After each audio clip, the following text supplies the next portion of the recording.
Art has always had a function in Melanesia and Polynesia. Okay, that's just straight up. It has a function. It has it's a tool and a vehicle to create transaction. And seeing it from an outsider's point of view, you put that thing in the middle, it comes the mediator, or the starting of a story, or provoking a story. It's so important what art does. The different mediums I use: sculpture, using tin, painting, watercolour. I love watercolour. I do traditional carving. I did that for years with my uncle up in the Cook Islands. Music, lighting, installation. Yeah. It's not chopping and changing. It's just all these beautiful mediums that are out there that can be used to tell a story, or to use as a vehicle to prompt something.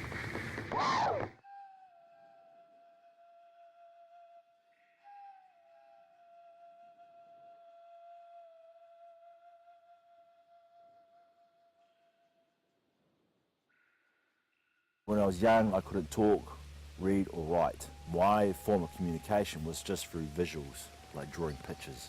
My mum worked at the government house where she was the cleaner there, and basically she used to bring all that computer paper. And I don't know if you remember these like folds of it. And she would probably raid their cupboards for the pens, and would fight over them. So that was my form of communication.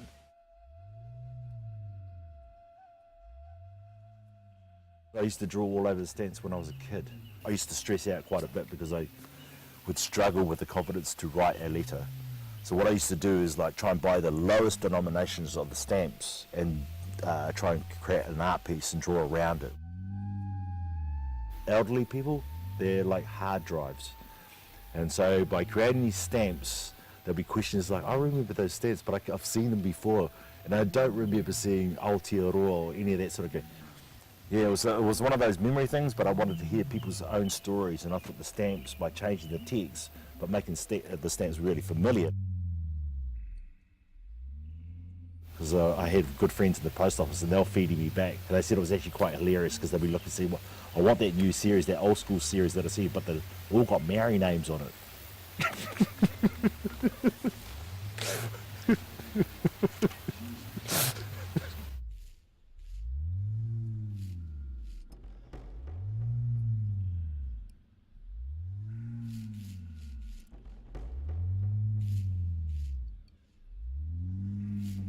So the bull, that actually has a lot to do with how much that animal has actually destroyed the landscape, because the hooves weren't designed for the soil. But also impacted on our people, because 80% of women, just as one example, in Samoa have diabetes. Okay, so that's processed food. But when you look at the can and look at the landscape, how that thing sits on the can, and even the colours, there's semiotics behind it. It actually has now replaced a lot of our foods that we used to eat in a raw state. Why are we eating this food? Like tinned fish, for example, is no different. You know, we live next to the sea, we eat tinned fish. It just sounds so bloody ridiculous. I mean, I worked up in the Solomon Islands for 8 years. We'd be in the rainforest and we'd be eating tinned fish with noodles. It's not our diet. And this is the reason why we have these health problems. So that thing is just a vehicle to create conversation.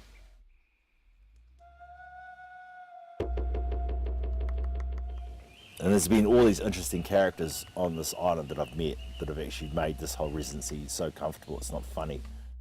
This whole pa journey looking in their rubbish bin, or looking for the shells on the pa sites, has started. So that's where I've started on this journey. The pa sites, or land formations that have been altered by human beings. You can read this, what activity's been going on just by looking at the erosion of the landscape and actually how it's changed. Even just standing on it and having a moment and reflecting, then go home and read about it, and then you go back there again. So that's what I've been doing since I arrived here at Waiheke, just like reflecting. You just got to sit and just be quiet and just listen, you know, and you have your moment. Yeah. These shells here are some of them from the pa sites, like from the rubbish bin, you know, from the Middens. So what I've been doing is, after the story about those kids and those the women that were slaughtered, by Wahiheke's mates down at Onatangi. I started carving out all these skulls on the shells, on the cockle shells, just after that incident, that genocide. So what I'm doing is, like, again, just collecting different shells all from the different beaches around here, then drawing up my visual response to it. And if you look at the lines, okay, so you use them like the tree rings. They tell you the story. Like doing these images really quickly, nothing formal, but just playing around with the color, the coloration, using the shells as the metaphor to tell the story. Remember the rings, and then started reading through all the stories of the different beautiful, tall ships, the walkers arriving here, but still keeping that landscape in the background. Remember the rings on there?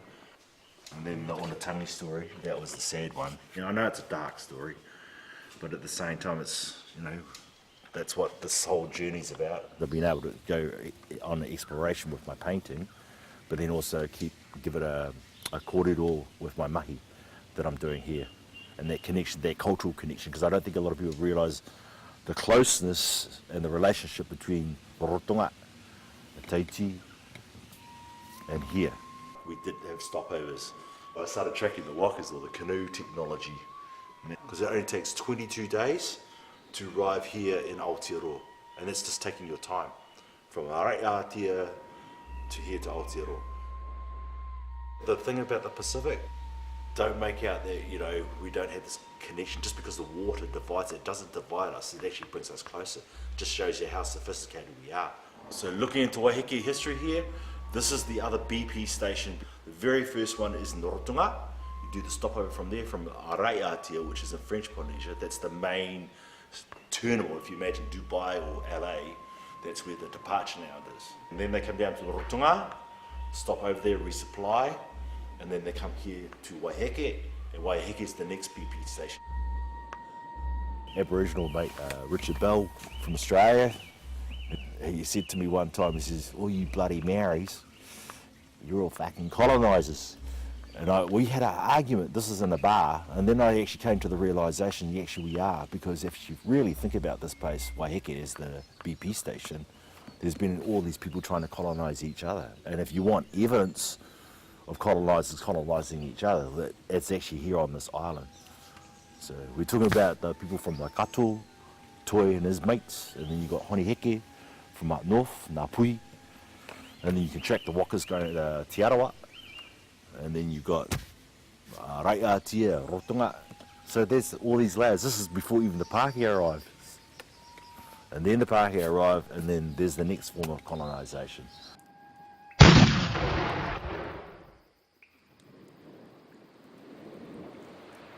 The day that Wallace fired that cannon, in Tahiti, and wiped out all those people, and it's a really graphic image. If you can imagine this big giant cannonball ripping through a whole lot of kids and people, that's where that whole concept of, like, I don't care about other human beings, that mentality. And I think sometimes when I look at the English people, or when the foreigners come here, they seem to suffer from amnesia about pre-contact, what actually happened to us, and what's, because it's that form of like racism. It's sort of like they don't really understand what's happened. From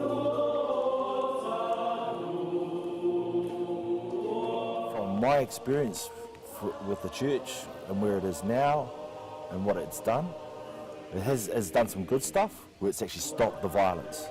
Okay, and that's just to be straight up. We had a lot of violence here in Aotearoa, and if you read the history, especially here in Waiheke, thank God the church turned up, because Marsden was trying to stop the slaughtering that was going on. And then you go and talk to people down like Montisuta down in Gisborne, and he talked about the violence that was going on there. And because people were under constant stress. You didn't know whether you were going to get eaten and that sort of carry on. So if you just imagine that's what the church did. It actually eventually stopped the violence. What hurts the most is the hypocritical side of it. The church is used as a screen here, and I'm used in the South Pacific as a screen to collect money. And it's the dark side I don't really like. There's some great aspects about the church, but there's some dark sides that actually still need to be sorted out. And I've seen villages break apart just because of the behaviour of the whaiwhiao in Samoa, for example. You know, we've got 2,500 churches in Samoa, 5 per village. The guilt trip is what I can't handle anymore.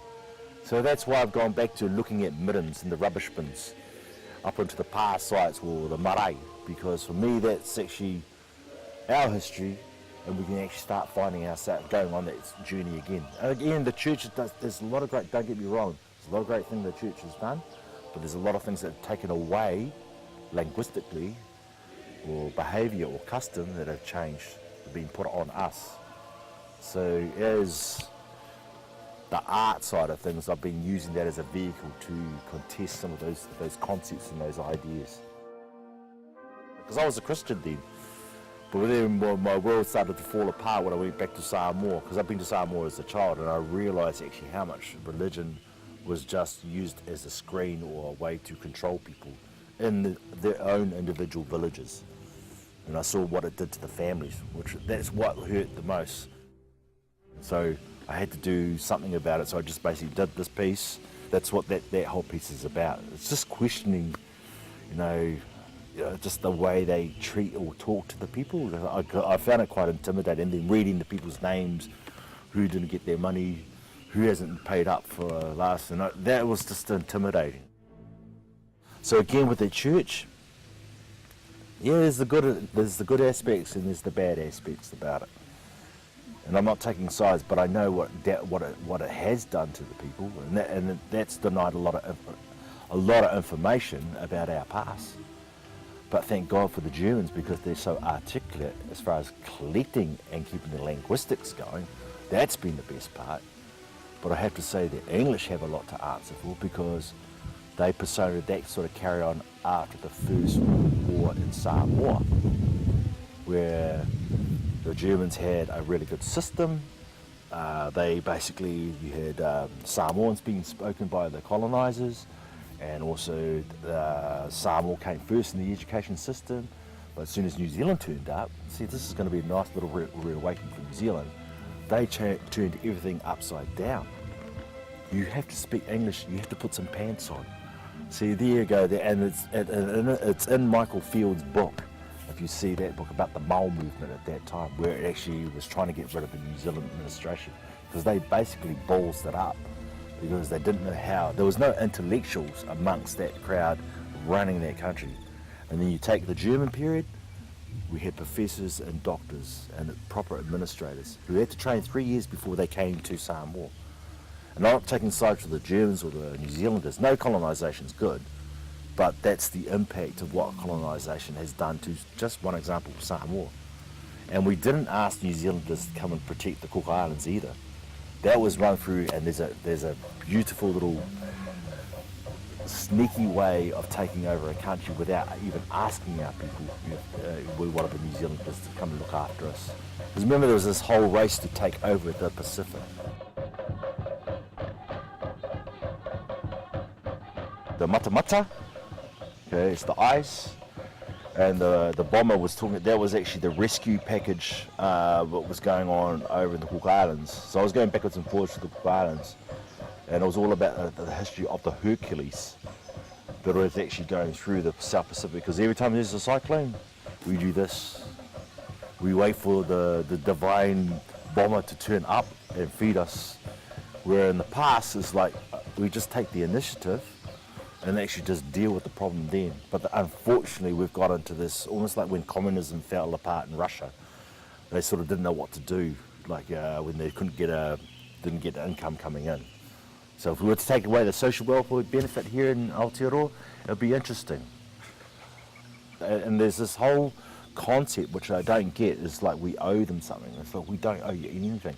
And I think we've forgotten that whole thing about dignity, about trying to self-help, and just thinking about other human beings that are around. And when that first Hercules arrived in Rotorua, it changed everything, because the first plane arrived there in the 60s. Then our culture started to change. So it's almost like the new waka that's actually, or the new waka that it's arrived. That's what that one's all about.